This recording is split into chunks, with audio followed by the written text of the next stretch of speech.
Yes, it's What a Boast, a celebration of Reeves and Mortimer. Please welcome your hosts for this podcast, MJ Price and Paula Wiseman.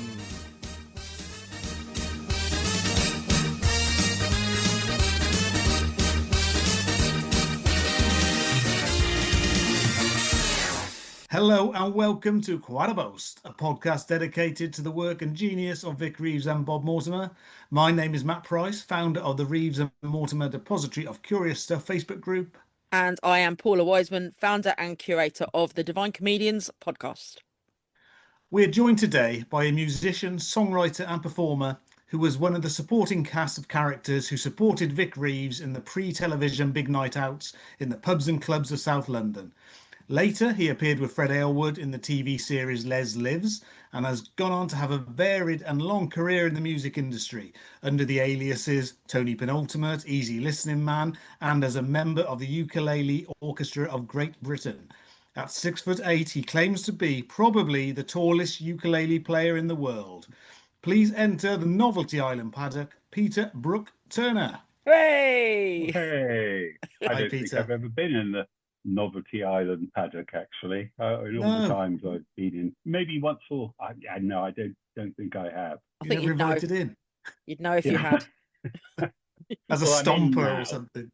Yeah. Actually, yeah. Before we get started, why is the podcast called Quite a Boast? Is that a catchphrase? Or? Yeah, It was just something Jim said. when they resurrected the big night out as Vic and Bob's big night out on BBC Right. Four about 10 years, well, less than 10 years ago. Yeah. That was, and he delivered it in a Huey Green sort of mid-American accent. That was quite a boast. What a boast. Quite a boast. We went through every single catchphrase imaginable, trying to think of a title for this thing, and that one stuck. Yeah, quite a boast. Okay, great. Yeah. So let's go back to your story before we get to your connection with Vic. I read somewhere in your childhood you spent in a number of different places around the world. Is that correct? Yeah, that's right. My dad was a diplomat, so I was born in Lisbon, in Portugal. Oh, wow. And my elder sister was in Beirut, of all places, which in the 50s was my dad was working in Saudi Arabia then, and it was the only place in the Middle East which had an American hospital. So people know Beirut now as being, a kind of war zone, but back then it was like the Paris of the Middle East. And so she was born there. Then my younger sister was born in Helsinki. So as a kid, we sort of travelled around a lot. It's a League of Nations. Yeah. Proper League of Nations, isn't it? Yes, For your family. United Nations. Yeah. Yes, that's good. So as you obviously traveled lots of different places, experienced lots of different culture. So did you grow up on the same like TV influences of a lot of people of the similar age group who we've had on this podcast, the same comedy shows and music and things? Yeah, I knew all of those things. And one of the reasons why I was a bit fascinated by Jim or Vic, or I used to call him Vic all the time, was because of his name, because it reminded me of comedians you'd see on this show, the Wheel Tappers and I can't remember exactly what it was, but it had this, Wheel Tappers and Shunters Club. it had this. The chairman was this guy Colin Crompton, who, looking back on it, looked a bit like Marquis Smith from The Fall. A bit Marquis Smith, a bit Frank Skinner, I always think. Yeah, a bit of that about it. Exactly. Yeah. So these old style British comedians, because there used to be a show called The Comedians. Yeah, so all of those shows I kind of knew and grew up on, plus a fair amount of rubbish Italian shows and Brazilian shows, where I got my taste for easy listening organ records, which featured quite heavily on the big night out, because there was no karaoke then. So what Jim had to do was get one of these sort of records where some organ player played the Hit Parade. He would just use it like a karaoke record. Yeah. Make up his own lyrics, go over the top. Make it up as go along. Yeah.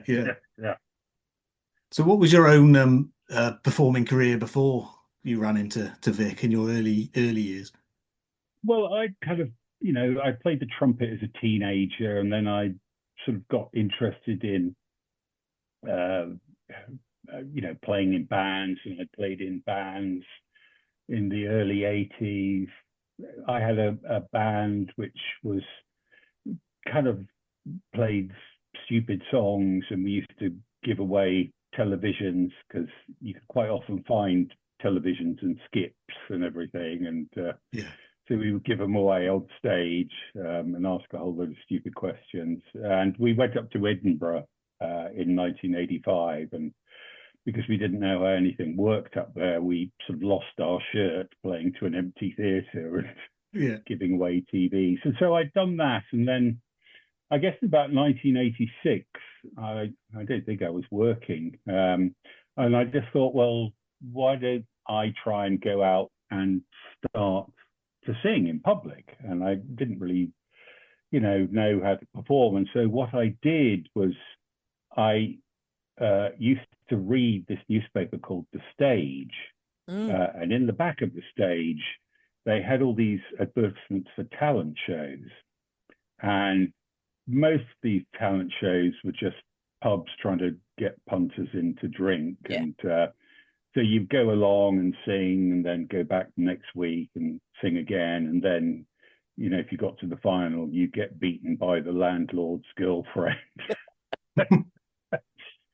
So I did loads of those. And one week I saw this advert, I think it's in 1987, for Vic Reeves Talent Bonanza. And it said the first prize was appearing on Jules Holland's TV show. I can't remember because I'm not sure if he was doing the Tube then, or whether he'd started. There was The Happening was one, which was late 80s, I think. Yeah, that's right. So I kind of went along to Deptford to the Goldsmith Tavern, which was at that place. I lived in Balham, so it's quite a journey to get there. It's quite a long way away, and it was, this was before Deptford had the DLR, or it's quite difficult to get there, and it was quite rough too. With like the Goldsmith Tavern, I think, was a gay pub later on, but he got this slot to do his show. So I think, anyway, before I went there, I kind of rung up the number, and I spoke to John Irvin, who he was living with then, and they said, yeah, come along and turn up. And so I turned up and I sung a couple of songs, and it was very weird. And I was beaten by a pair of singing underpants, les pantalons. And I was quite angry about that. I'm not surprised. And I've been beaten by a pair of singing underpants. A friend of mine who'd gone with me said, why don't you just ring up again and see if you can go back next week? So I did. And I said, can I have another crack at it? And they said, yeah, sure, come on down. And that's when I started to fall in with, everyone who went to those early shows.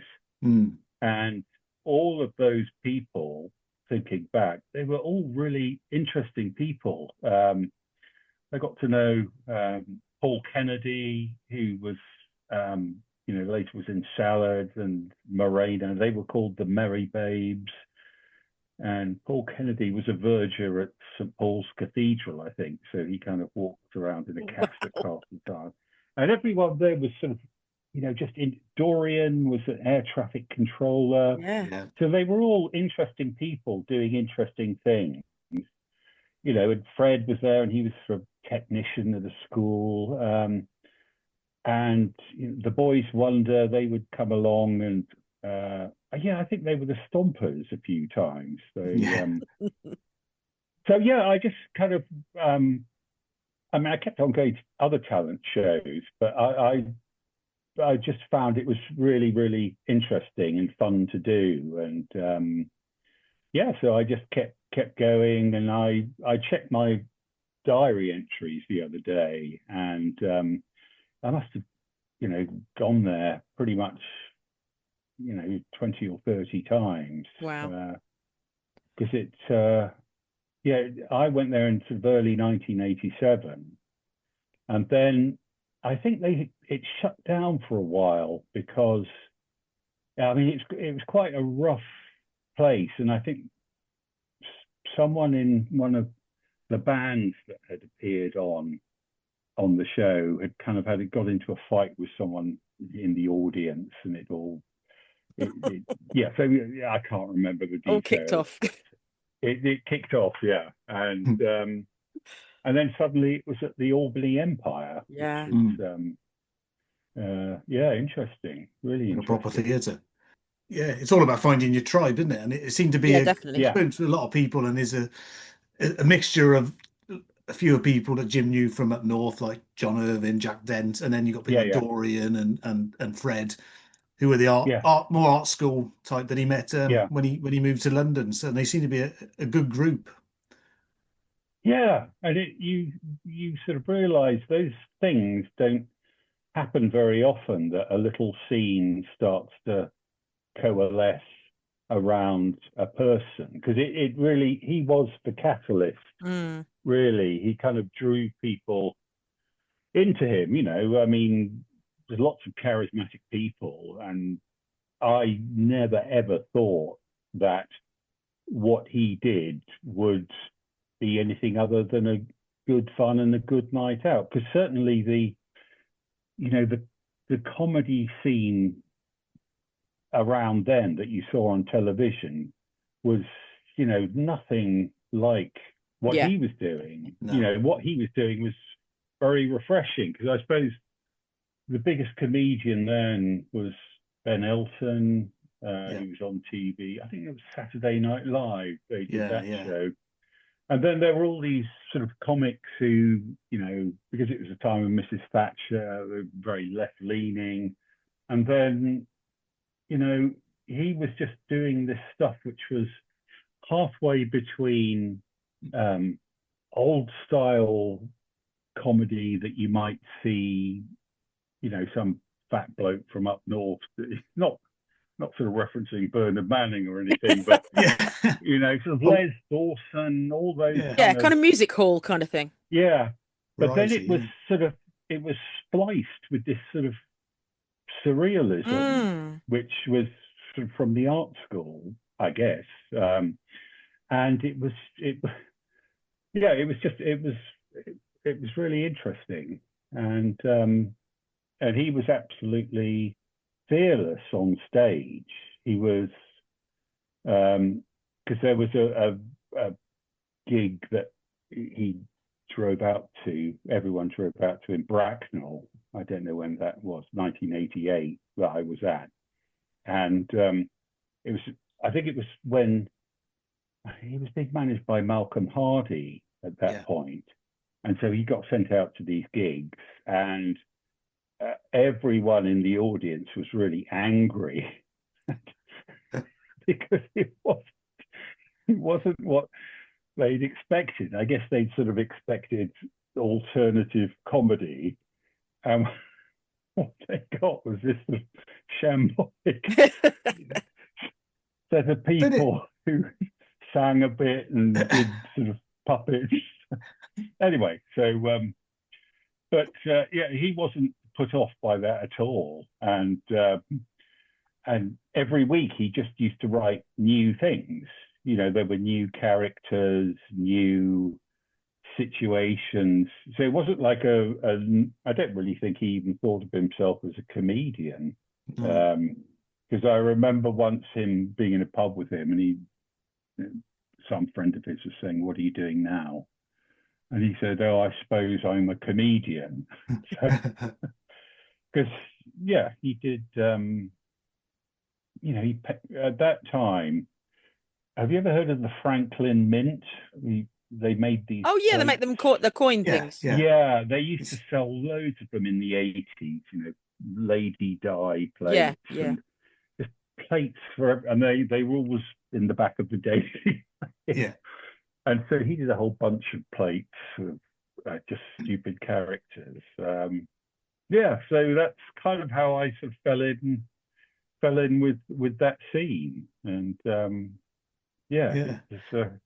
So I've said it before on the podcast, when what you call alternative comedy started, like 79, 80 at the Comedy Store, yeah, when it was alternative. It was originally called Alternative Cabaret. That was like a group. And so you did yeah, have comedians, but you also had more left field, weird and wonderful stuff. And that sort of died out as the 80s progressed and it became more political, Mm. as you say, men in suits with microphones. But Jim yeah, seemed to fit more into that earlier style of, yeah, a bit of silliness in there as well, a bit more artistic. yeah, So yeah, he did his own, created his own scene, as you say. yeah. And there were a lot of people who, like me, who came down and kind of sort of guested on the show. I think he did something in the early days with Phil Cornwall, who was an impressionist, and then occasionally regular comedians on the circuit would come and do, I don't know, 5-10 minutes while he got changed in his show, and I think they always kind of thought this is a bit weird because usually it would be 5 comedians and on you go, and Yeah. I mean, he had there's a comedian called Chris Lynham who came Oh, a few yeah. times and did, because he did the firework up his bum, Yeah. which I saw him recently. He's still doing it 30 years Yeah. later.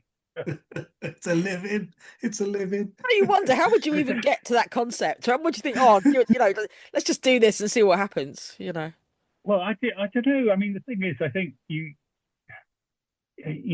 things you think up in a 5 minutes, while you're having a fag or something. They can pursue you. They can follow you through your life. I mean, like when I started playing the ukulele, I thought there's not a chance in a million years that I could ever earn a living Yeah, from yeah. this. It's like being a sort of professional tiddlywinks player. It just, but then suddenly, the kind of zeitgeist changes, and you find yourself in a different place.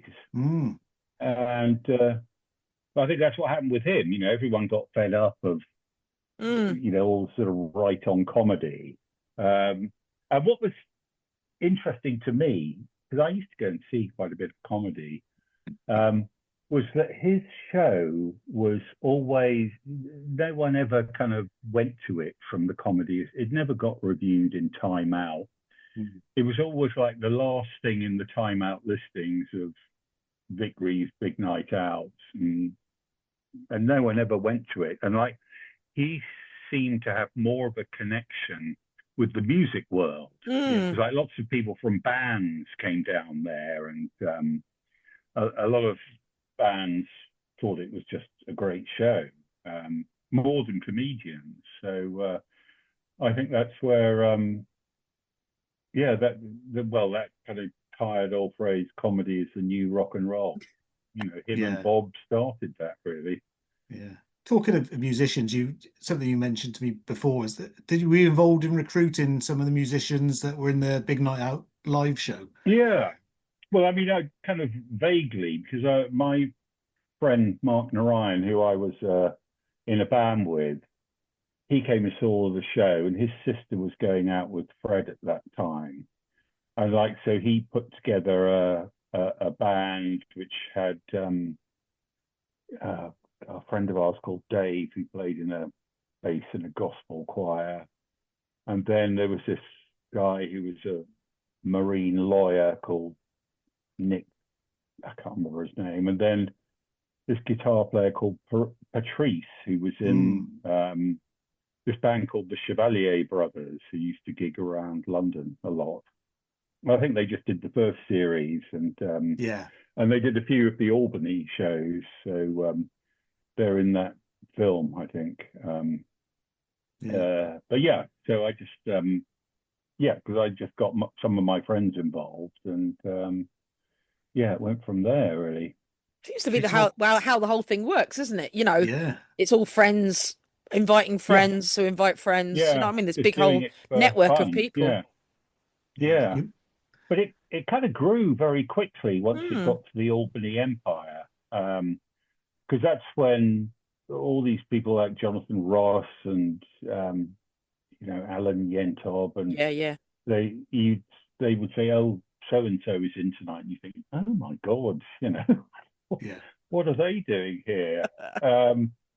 But I think by the time it got to the Albany Empire, he'd gotten some kind of funding from Channel X, because there was that big desk constructed that was a copy of the one in the first Top of the Pops, I seem to remember. And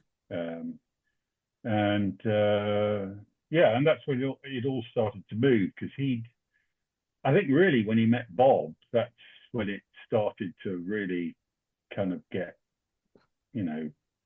really get legs. Because I remember him saying to me, he said, "Oh, there's this solicitor I know, and we really get on well and spark off each other." And I thought, God, that sounds a bit weird, because at that time, a solicitor was someone who wore some bowler hat. Yeah, exactly. Do you need legal representation? And then it turned out it was Bob. He was a legal aid solicitor, and that's when they were.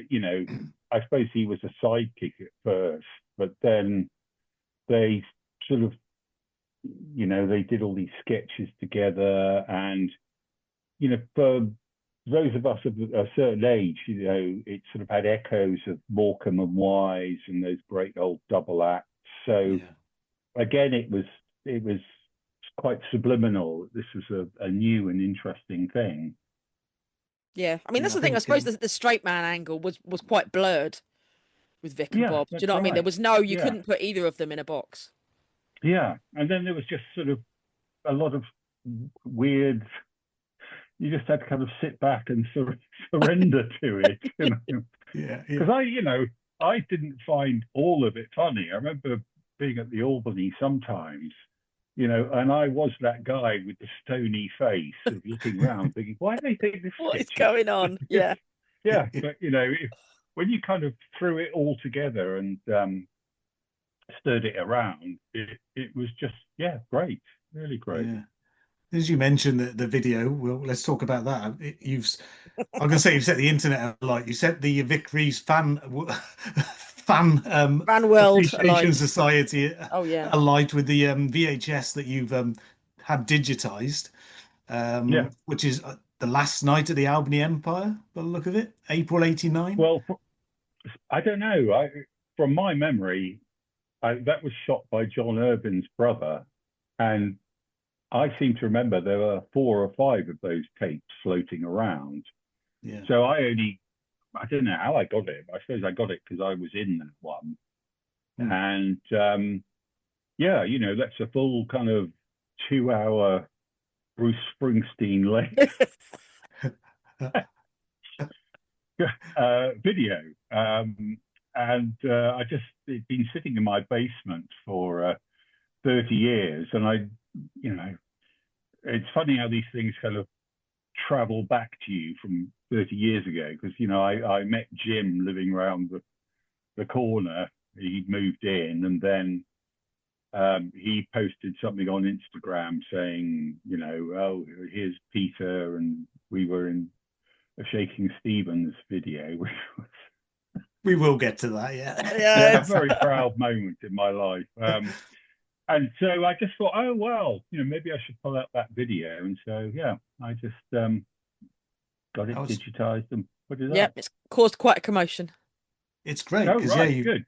Yeah, because a lot of people have said, Paul Whitehouse in a documentary said he couldn't believe how you could cut the Big Night Out down to half an hour for television, because it's a 2-hour show, 2 hour plus some nights. It seemed impossible to condense it. So to see the full pre-TV show in all its glory is quite something. But the interesting thing is that he generated such a lot of material that, because over that 2 or 3 year period, there were just lots of stuff which never got, well, it did get used, but never made it onto TV, because it was I don't know, he just had this big stockpile. So I guess they could just choose whatever the best bits were. I'm trying to think of the bits That's the thing, I suppose. When you're that creative, it's going to be a continuous stream, isn't it? Do you know what I mean? That you can't really and it was condense. very stream of consciousness Mm. sort of stuff.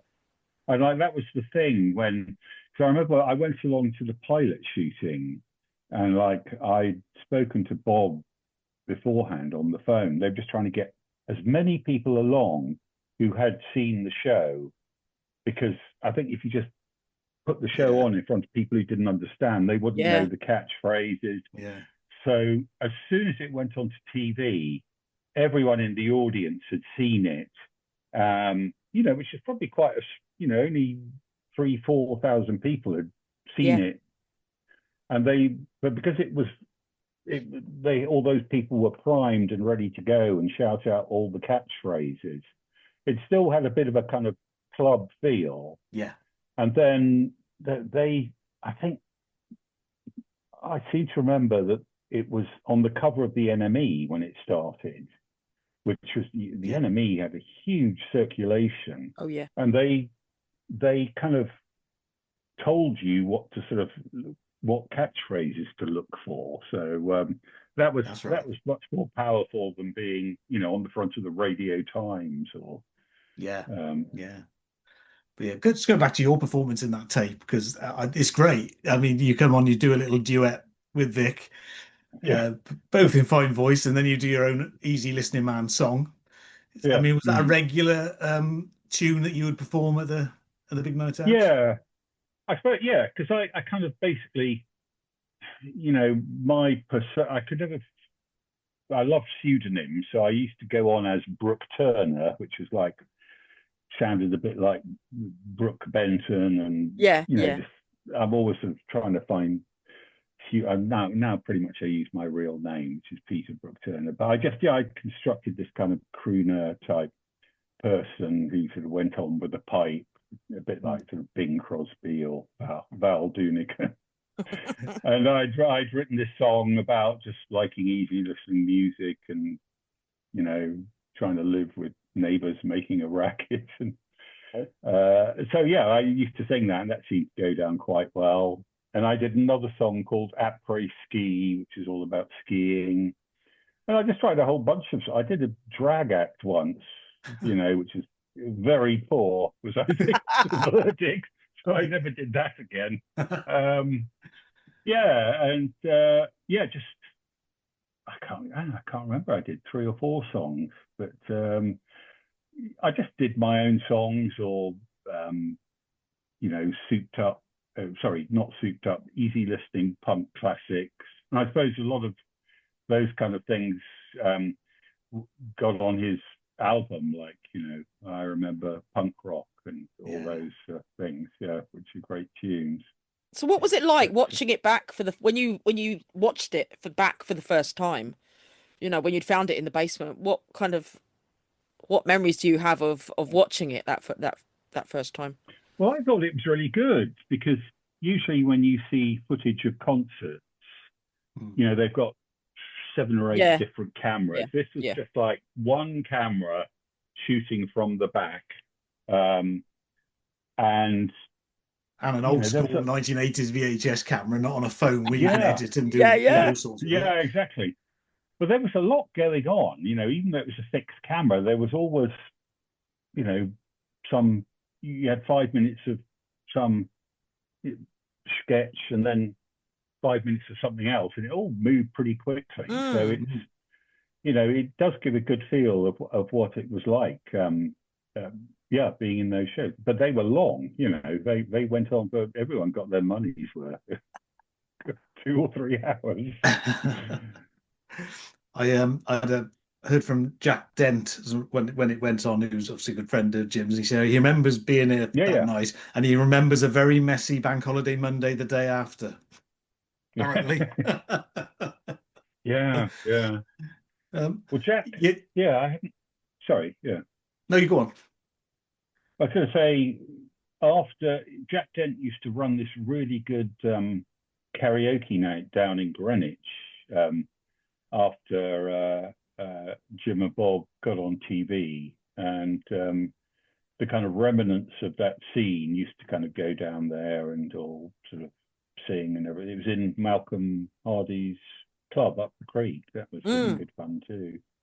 Yeah. So I carried on going there, and yeah, no, really good fun. And they used to sort of drop in occasionally. So, Do you have a karaoke favourite, Peter?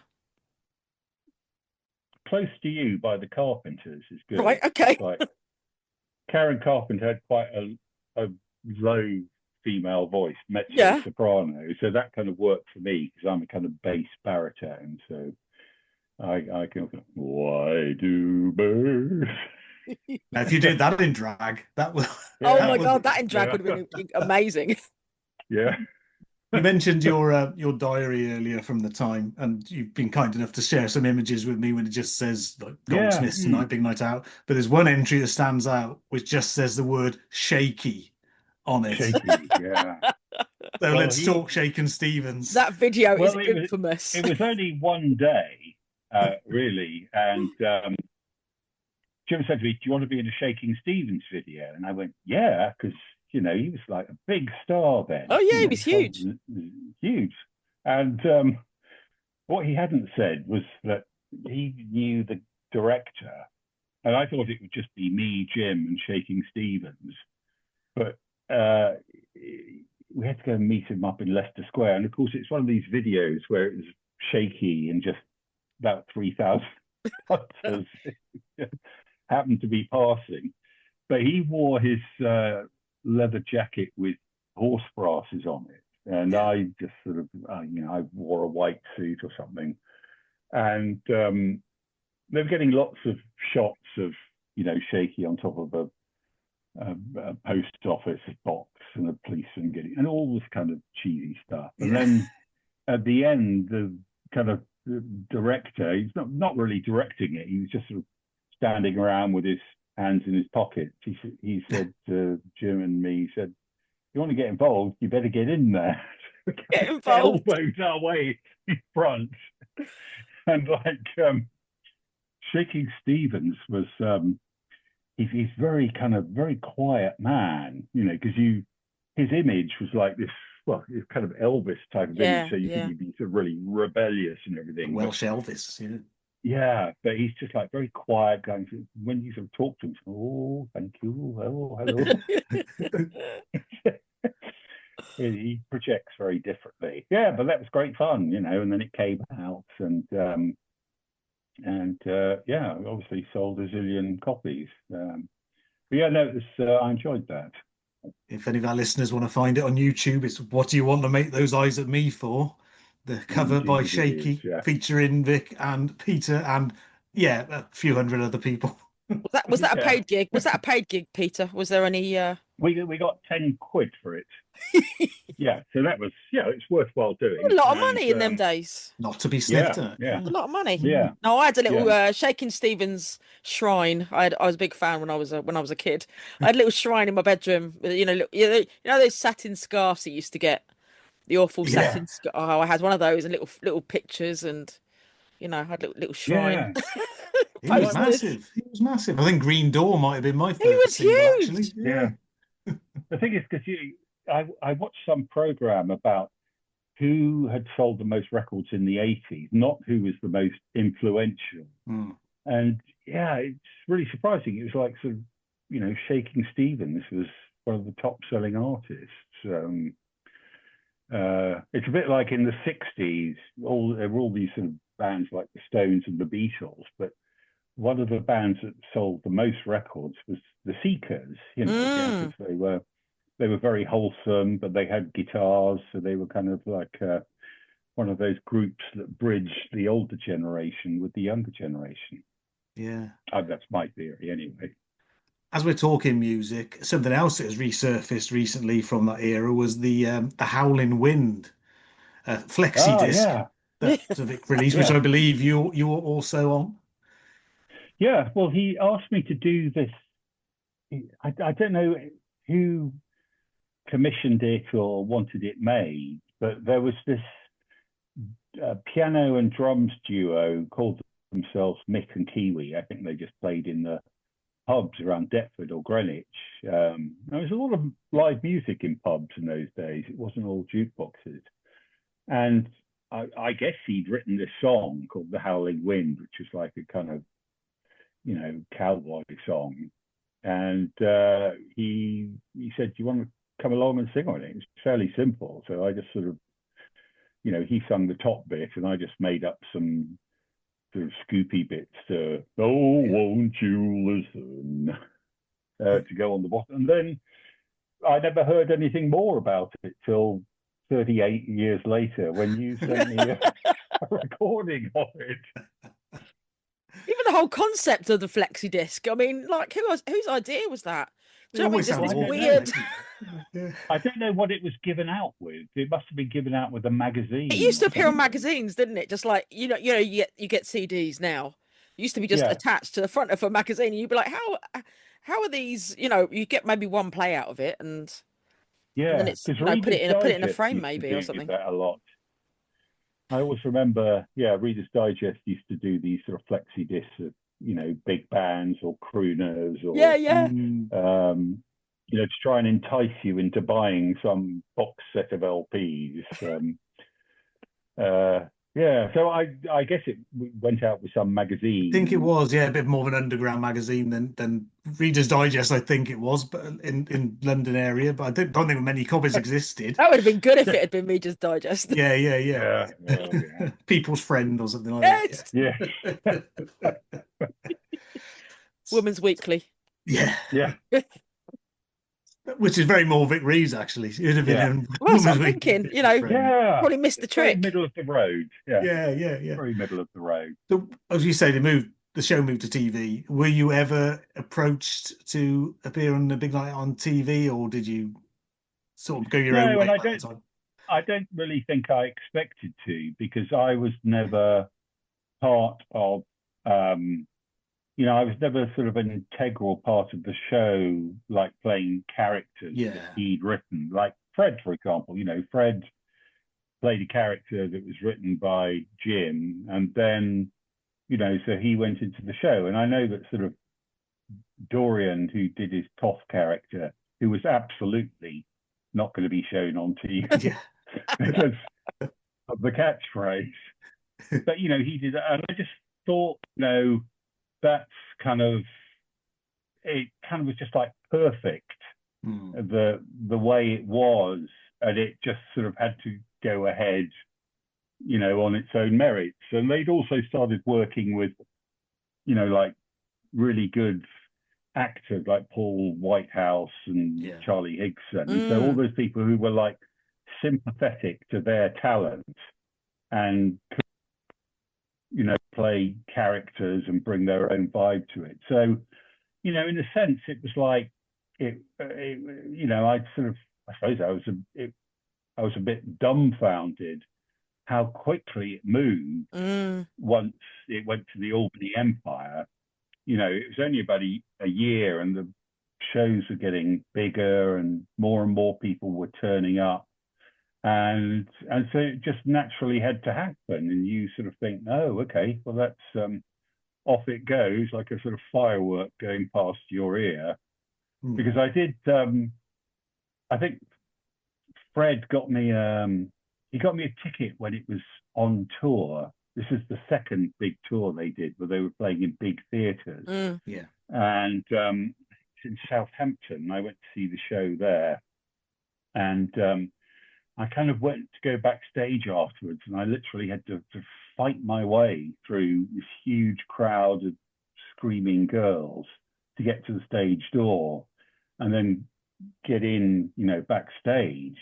And everyone looked really kind of exhausted, because I think that was such a intense experience. And it, I can't really imagine what it's like to go through that. It must be quite sort of draining. Well, I know that Fred found it really hard work being on tour, and because these are people who kind of considered themselves artists, really, who could perform, but once you go into that level of playing. Because I think at that show, that's when his record had hit #1. Yeah. So it was just complete bonkersness. And so I went and said hello, and then I got bugged off. But they say Back with through the Meteoric, girls. yeah. It's only 2 years since the Albany Empire show, and he's touring the country, and he got #1 single. It's crazy, really, how quick it it was really quick. So I think, at that time, they were just ready for a change from, the regular comedy sort of thing. And also the kind of old comedy of the working men's clubs was, and the stuff that the Jimmy Tarbuck and all that. That sort of stuff was still being presented on TV, but still kind of, looking very tired. So here was a new thing, and that's why it got a bit big so quickly. Yeah. But you did move to TV eventually with Fred, Les, on Les Lives. Can you remember much about the filming of that and how that came about? Well, I think, well, he got managed by someone who was the manager of Squeeze, I think, and there was some TV company, I think Graham K. Smith was this guy who was a producer, just in the kind of backwash from all this, enthusiasm for his show. They said, well, let's do a spin-off show. And so Fred wrote all of these little 5-minute pieces with, featured himself and me and this Karen Beanie, who was very good. And it was all done on quite a cheap budget. And so we filmed everything around sort of South London, in the Rivoli Ballroom. And and it all, I think they showed about 3 or 4 of them on TV, but the rest got cancelled or something. But I did get a video cassette of all the episodes. And so, it was just quite funny, But I think Fred was, he's like, like Jim, he's a sort of artist who found himself in this situation, was very good at playing that one character. So when they said to him, well, write a whole series of featuring you, he couldn't sort of turn himself into Charlie Chaplin. He could play that one character, Les, and there was not a lot of places you could kind of go with that at that time, it seemed to me. I mean, I really enjoyed doing it because, just being stupid, playing a hairdresser or a waiter or something. Well, I hadn't really acted in anything like that, but it was fun. And then I think we went to Glastonbury to kind of walk around in the theatre field. And a lot of people didn't think it was him. They thought it was like a sort of a tribute or something. But so that was good. And that ran for, I don't know, a few months or something. And we did a few gigs. But I think, it really just sort of fell away because he didn't really want to perform. And I think I saw him about before the pandemic, and he's sort of still, doing his art and putting on exhibitions. But I don't think he wanted to move. I mean, I don't think he wanted to move into he didn't have that kind of ambition or hunger, which the more neurotic of us have. I suppose if that creativity is in your blood, do you know what I mean? It's never going to leave you. You're always going to find an outlet for it somewhere. Yeah. I agree. Yeah. So I just don't think he wanted to do that, and so he did the films, and they went okay, and then the channel pulled them halfway through, and so we've all got our kind of legacy, really. They're all on YouTube now, which is good to see, to get an audience. As is the recording, some footage of you at Glastonbury with Les. That's on there as well. Well, I'm in the film. I'm in the Glastonbury film. Well, we all are. It's in David Gray's song. I don't know when that Glastonbury film came out, but I'm in there for about 3/4 of a second. Oh, right. So you can freeze frames these things these days. But, yeah. Claim to fame. Yeah. Mm. I'm right in. Am I right in saying the next TV appearance that I know of was with Des O'Connor? Is that correct? That was really that was pretty hideous because God, like what was Des like? an Was he a idiot, terror? he was a really nice man. Oh, that's good actually. to know. That's Yeah, good he's a very sweet guy. But I'd gone back to reading the back of pages of the stage, and they had this advert saying, "What, want to be in show business? You know, come on our television show." It was this show, which is called Des O'Connor's Pot of Gold, and Right. it had this connection with the Daily Star that were running a bingo competition. So I went along to audition for it in London, and I kind of wore my blue blazer and, you know, navy cap and my pink ukulele.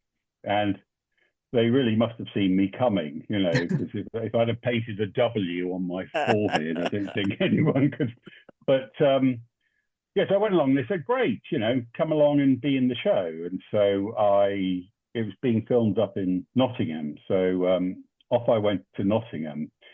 And kind of what was interesting is you get there and you suddenly realise, this is old style showbiz, you know. So it was a talent show. This is before X Factor. Oh yeah. So they had, you know, jugglers. They had a couple of comedians. They had a rock band.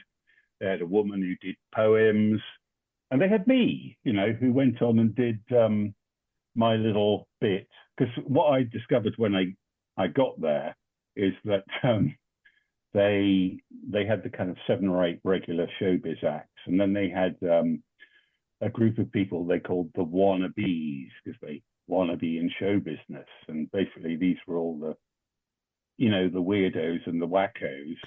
So I thought, that's why I've been chosen to be on this show. You know, I'm 6'8" and I'm playing a tiny ukulele. So so I went on there and I did that, and it was, you just sort of realise what those shows are about. I mean, funnily enough, years later, through contact of my daughter's, someone's a friend who's a commissioning editor at ITV, she'd had to sack Des O'Connor because his chat show was not getting the views or something. Wow. So she called him into her office and said, "Des, I'm really sorry, it's got to stop." And he kind of made this despairing gesture and said, "Well, I've got 3 ex-wives to pay for." But he was a very sweet guy, you know. He it was funny because he came over to say hello to all us idiots. And I thought, oh my God, he looks like an orange, you know, he's got so much makeup on. Yeah. And then when you see it on TV, he looks normal and everyone else looks like a kind of drug addict. He was the David Dickinson of his day. Yeah. So, you know, every time I think of Des O'Connor, it's Morecambe and Wise, you know, all the times he was on with them and they were just berating him. Oh, Des was around forever, wasn't he? That did kind of wonders for his career. Oh yeah, I'd say so. You know, like a lot of people like myself, you know, we're nothing special as singers. You just sort of sing vaguely in tune. And I think he just got this reputation, and he was quite lucky that they picked on him to, you know, to berate, and he went along with it. And they're very funny, those clips. Yeah. Where he's sort of walking up behind them and they're taking the piss out of him. Yeah. Well, so it's similar to what Vic and Bob would do on Shooting Stars. I mean, if you're a big celebrity and you play along with it, then if you're going to take umbrage, you know, it's not going to look well on you. But if you play along with the joke, then when I look at those you know, all these panel shows on TV now, I think they're all kind of descended from Shooting Stars because the answers didn't matter. you know, it really didn't matter what you gave as an answer if you were a panelist. It was just taking the piss out of panel shows, really, and that started the whole thing off, really.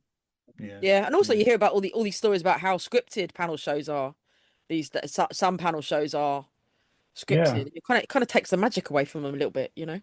Yeah. Well, I don't think people can be funny all the time. Yeah, definitely. It's like you've got to have a few zingers up your sleeve to pull out. And if you kind of get onto one of these shows, I don't know, they probably have writers who will. And they know that these shows, you think they're half an hour long, they're about 5 hours long. They keep having to go back. And that was one of the funny things about that Des O'Connor show, was like the warm-up guy came on, and like the audience was mostly pensioners. And he said, right, you better laugh because none of you have had to pay to see this show. Is that warming them up? I don't know. Yeah. I don't know. It was quite funny. Yeah. So tell us about your love of the ukulele, and Peter. When did that come about?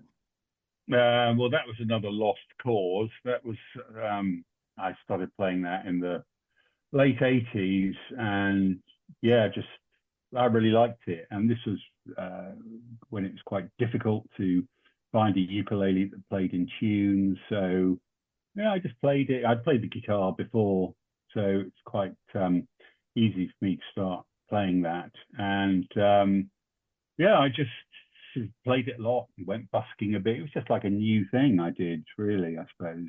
And then I kind of fell in with this group of people who subsequently became the Ukulele Orchestra, who just got together every Wednesday and had a little practice session and jammed. And then, we'd occasionally do gigs in pubs.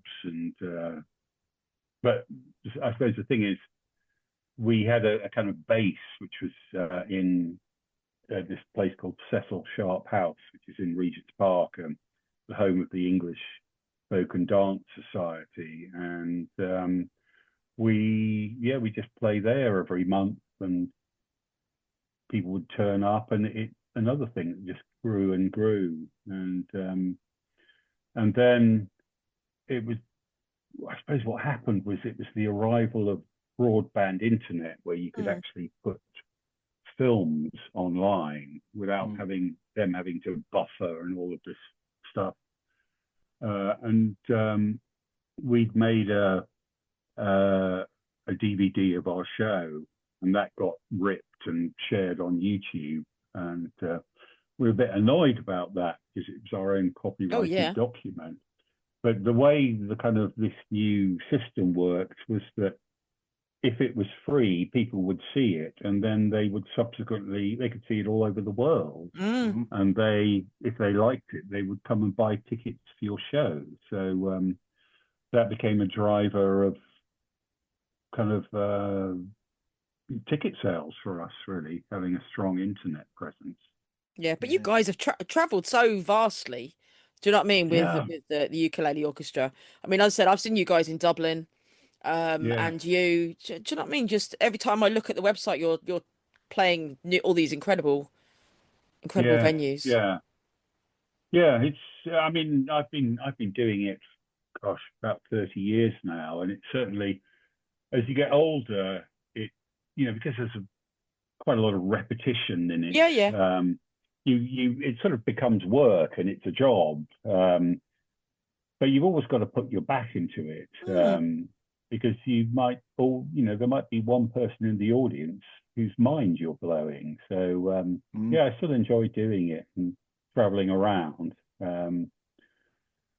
Here we are in 2025, and I'm off to Germany next weekend and United States next year for the 15th time. Do you get to see much of the places when you visit? No, not really. It's sort of like, I mean, I completely understand why people in bands, go off their rockers or become drug addicts, because you're just in this sort of, it's like a hamster wheel of, airport theatre and Yeah. stage. And also when you're meant to be going to sleep, when you finish the show, you're kind of full of adrenaline. You're wired, so, yeah. Yeah, so it's difficult to come down off that. I remember reading recently Steve Martin's autobiography, Born Standing Up. That's because he toured a lot, Yeah, definitely. 10 years before he packed it in, because it was, it's sort of frying your brain, really. Well, But it's fun, Since you've talked about touring and the boredom of traveling the world sometimes, let's talk about what you get up to in aeroplane toilets. Well, that was my little bit of middle-aged midlife crisis and punk rock all rolled into one, because when punk rock was happening in London in the 70s, I wasn't interested in it at all. I was harping on my trumpet going to hear trad jazz bands in the 100 Club. Yeah. There was a guy in our band who did go to the punk festival, and I said, yeah, right, he said, no, I was there, and I saw Susie Sue do the Lord's Prayer and all of that. And he said, but, it's like saying you've been at the Sermon on the Mount. Yeah. Because everyone claims to have done it. Yeah. So anyway, when I was about 50 and I was getting bored of traveling, we were on so many planes, I thought, why don't I start a theatre company that performs in airplane toilets? So, I would go in there with, get some blue tack and my phone, taking a little bag of clothes and change into jodhpurs or, a cowboy outfit or Shakespearean outfit and do a little blurb. And these grew into being quite involved films. So I did one of, I think in 2015, it was the 50th anniversary of Subterranean Homesick Blues. So I did that with the sort of children's colouring set. And then I did a cowboy film called The Ballad of Hopkins Magruder, where I actually had a gunfight on the plane. How big are these toilets, Peter? Well, they just sort of grew more ambitious. Wasn't a Ryanair toilet, obviously. No, well, the thing is, toilets have changed now. Oh, yeah. They used to be on the side, you could see the side of the fuselage. Yeah. But now they've got these two kind of slices at the back, and it's like being in a really small shower, and you can't really, throw your arms around. And, maybe they found out what you were doing and they downsized to discourage you. Yeah. Well, I did once do. I remember I was doing one song and like the plane was delayed for a couple of hours or something, and like we were waiting on the tarmac, and the pilot said, if anyone wants to come up and see the cockpit, visit the cockpit, you can. And so I was in this kind of cowboy outfit, and I said to the stewardess, I'd like to go and see the cockpit. Not with a gun. Like, not with a gun, no. Take me to the cockpit. Yeah, and I went fly this plane to Cuba. I went and sat down in the pilot seat, and the co-pilot. I don't know where the pilot had gone, but we were sitting on the tarmac. And he said, "So would you like me to take a sort of a picture of you?" And I said, "Well, if you could take a film of me, that would be great." And so I sort of started. He was doing this film, and I started singing, and he obviously thought this is a very strange man. But yeah. So I've made about 25 films of me pissing around in airplane toilets, and you can see them on my channel. It's called The Best of the Airline Toilets Theatre Company. They're great. I've had a good look through them. Yeah. Do you get many funny looks from the other passengers as you make your way back down the aisle? People hammering on the door. Yeah. No, I think when you do things like that, you've just got to look like you're not scared. Because initially when I started to do it, I thought, oh, this is scary. People will be banging on the door. But yeah. I mean, I've waited outside toilets for 15 minutes while people were, having a crap or doing whatever. Whatever. Yeah. Whatever. Yeah. And so it's all in your own head. If you just go in and say, right, I'm gonna I'm going to be in here for 10 minutes. Yeah. Up goes the phone, on goes the cowboy hat, or the doublet and hose. Or I did actually once do an inflatable horse in there, where when I went into the departure lounge, I went into the toilets in the departure lounge, put on the horse, and then put a pair of tracksuit bottoms over it. And so all I had to do was just go into the toilet, take down my trousers, plug in the kind of little fan thing which blew up the horse, and then that was quite. You've got to plan ahead then to work out the costumes. Everything's got to be planned. Yeah, it's kind of similar to being a terrorist. But, you're not going to blow anything up. Yeah. Only an inflatable horse. You're going to blow up. Yeah. Literally flying by the seat of your pants. Yeah. It's not much different to do a men world of the big night out, is it? You find what props you can and you go for it. Well, that's what I think. You can always do something in whatever situation you're in. Yeah. If you just have a few friends, and that's how a lot of music scenes start, just by people saying, I want to do this, and sometimes it catches fire. Because you do. I look back at that time, and I just think there was no way that was ever going to become what it did become. I mean, they were both really talented guys, but I know lots of really talented people who you think, why aren't you a world famous guitarist or singer? Yeah, not achieved that level. Yeah, but they both worked really hard. Well, Jim, I knew him better, and he, really worked hard, and he was very determined. He was never put off by, when audience didn't get what he did, because he did go out and do quite a few shows in kind of regular comedy clubs, and he always kind of got a quite muted response, I think, because it was so different. But when he set up his own world and drew people into that, it was amazing. Yeah, it really was amazing. And you say things have pretty much gone full circle, because you connected with Jim recently. Yeah, it's great. Yeah, it's really nice, and I mean, I've only seen him a couple of times, but I mean, he seems a very happy camper. He does his painting. Great relationship with Nancy. They go on adventures and watching birds and all of that. Got nice kids. And he's doing what I think he always wanted to do, which was to be an artist. Yeah. And if his Instagram posts or anything go by, very good art. So yeah, I mean, I think that's his kind of happy place. So I don't know if he's going to go back to performing, because I did listen to his interview with Adam Buxton, where he says, he does better out of painting than he ever did out of. Yeah. So, and if you don't have to go on the road or have all that TV madness, why not sort of sit at home and paint birds? So, but I suppose it's the same with Bob and the fishing. He goes out few sort of times a year, does the fishing shows, and then goes home and watches his trashy TV. And his books as well with Bob. And writes his books, exactly. Both of them, I think. Obviously, with the time of lockdown. Oh, Bob's books are amazing. Really good novels, yeah.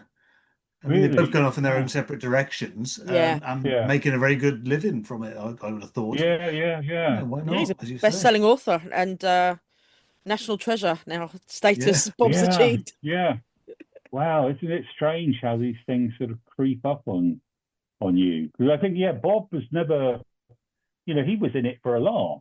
He just sort of, maybe you'll interview him one day, but from what I understand, it was just like, let's go along and have a laugh, and then he kind of got pulled more and more into it, and had a real talent for it. And he's probably kind of more well known now than Jim. You know, who's kind of doesn't do so many panel shows or.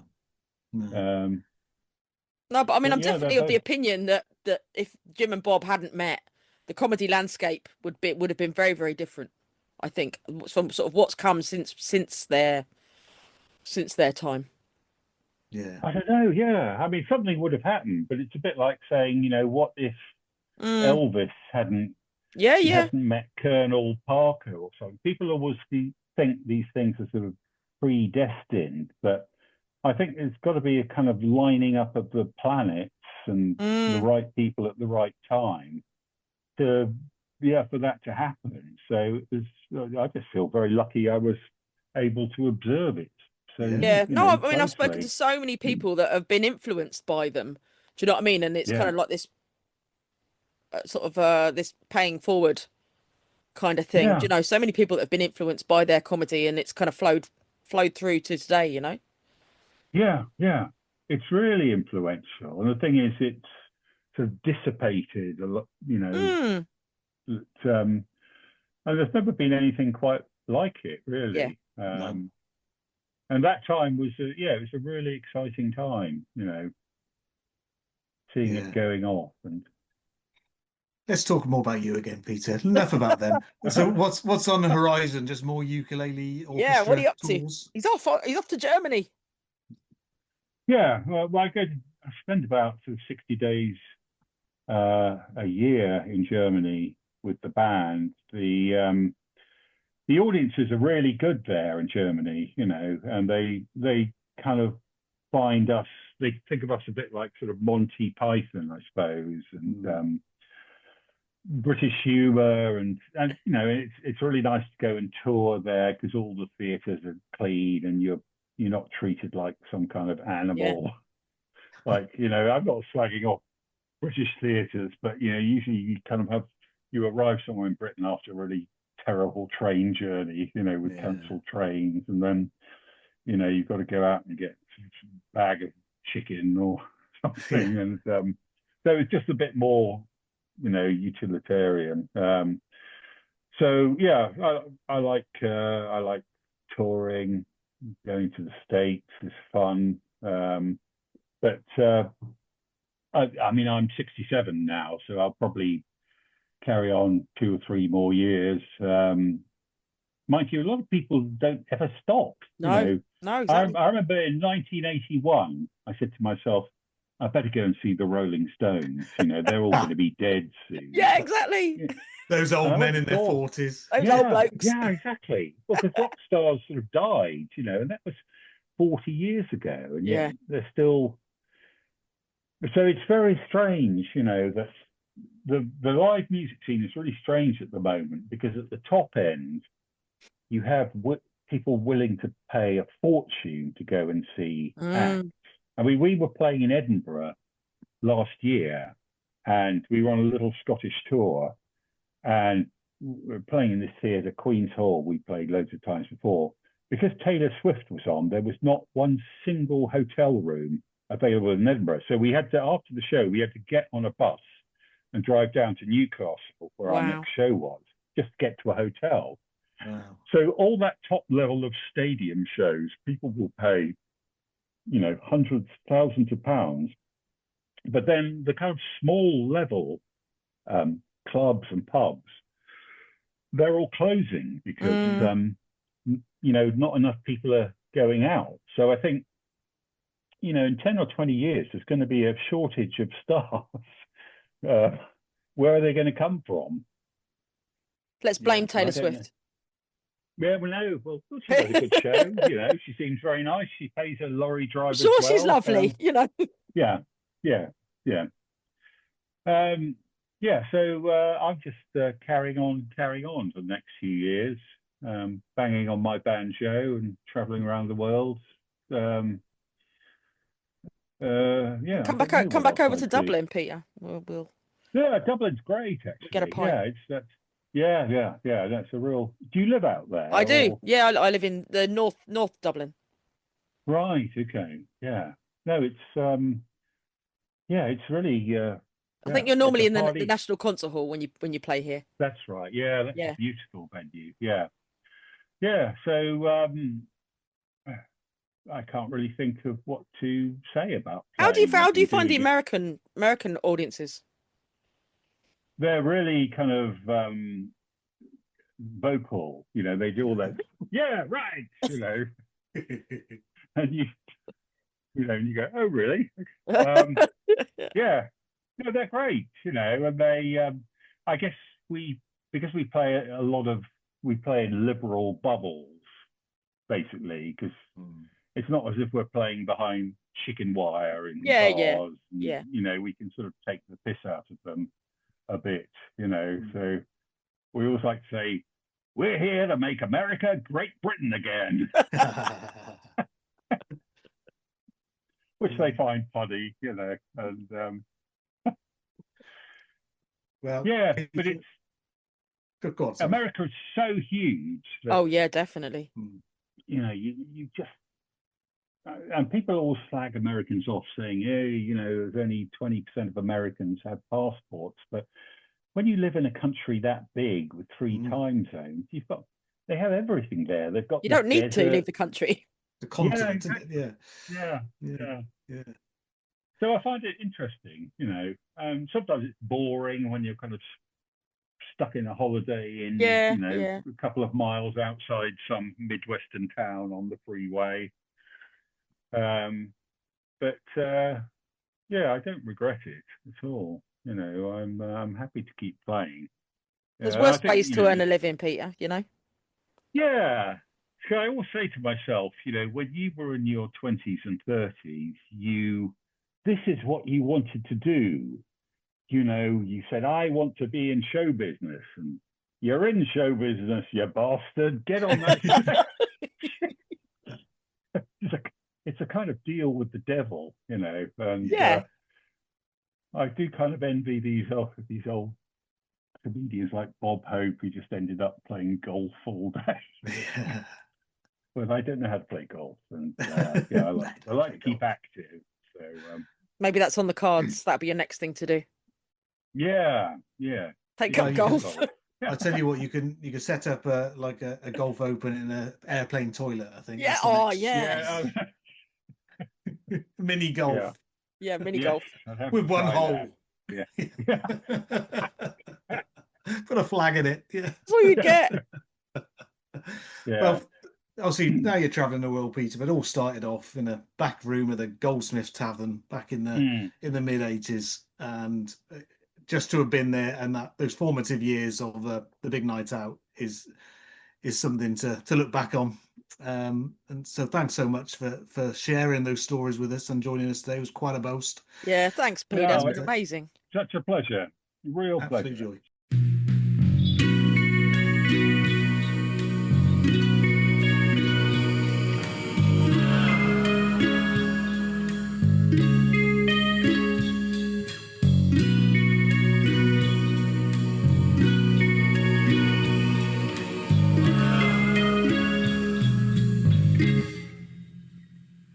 When I go home, I like to relax.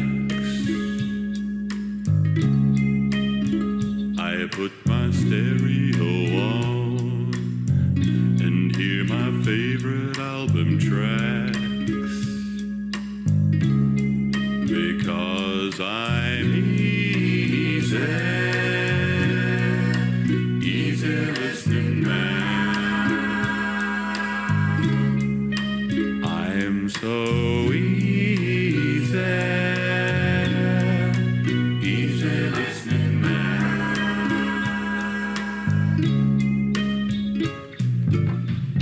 Sometimes when I'm walking along, I yearn for a melody, something with a tune to hum and words like don't rain me, but it's so hard with all this rock and roll.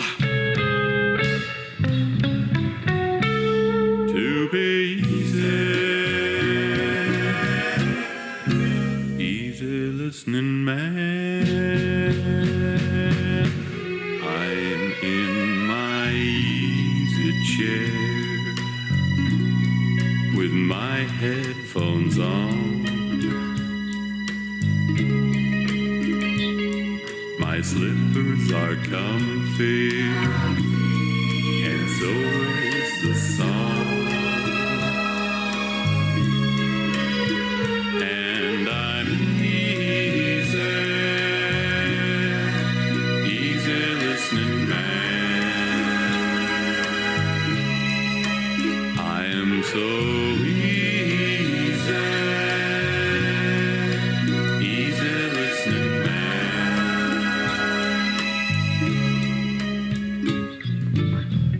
Sometimes the neighbors throw a party and I can't sleep all night long. I reach out for my headphones and put them right back on. But it's so hard when the neighbors make that racket. To be easy.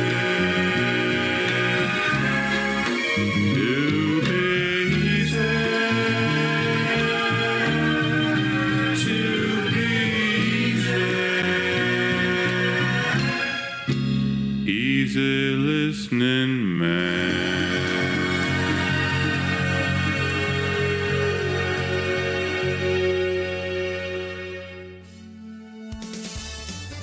Thank you all for listening to this edition of Quad a Boast. Special thanks to Matt Lucas for permission to use the Peanuts music as our theme tune, and thanks to Ed Lewis for this edit. Thank you to Jake Chesham for permission to use the photo from his 1995 shoot of Jim and Bob in our various online locations for the podcast. And of course, thank you very much to Jim Moyer and Bob Mortimer, without whom this podcast, well, it just wouldn't exist, would it? Remember to check out Paula's Divine Comedians podcast as well, and to join the Reeves Mortimer Depository of Curious Stuff Facebook group. And I think you'll agree that really was a lot of fun. Goodbye.